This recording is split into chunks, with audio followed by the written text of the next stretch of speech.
സാധാരണ പറയാറുണ്ടല്ലോ, പണ്ടുള്ളവർക്കും ഈ രോഗം ഉണ്ടായിരുന്നു, അത് കണ്ടുപിടിക്കാനുള്ള സംവിധാനം ഇല്ലാത്തത് കൊണ്ട് അറിയാതെ പോയതാണെന്ന്. ശരിയാണ്. ഞാനും മുൻപ് പലതവണ ഇങ്ങനെ കേട്ടിട്ടുണ്ട്.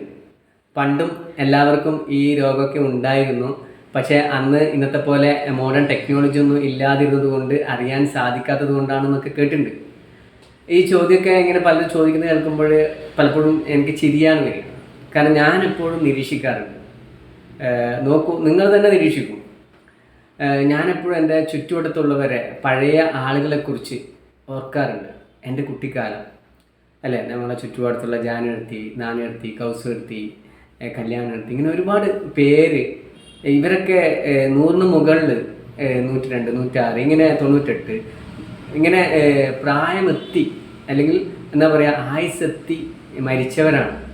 ശരിക്കും പറഞ്ഞാൽ ജീവിച്ച് കൊതി തീർന്ന് ആയുസ്സെത്തി മരിച്ചവരാണ് എന്ന് വേണമെങ്കിൽ പറയാം അല്ലെ. അങ്ങനെ ജീവിച്ച് കൊതി തീർന്ന് ആയുസ്സെത്തി ഈ മരിക്കുന്ന സമയത്ത് അല്ല, ഞാൻ ചോദിക്കും, എന്തന്വേഷിച്ച് കണ്ടെത്താനാണ് അല്ലേ? അങ്ങനെ കണ്ടെത്തിയിട്ട് തന്നെ എന്താണ് കാര്യം?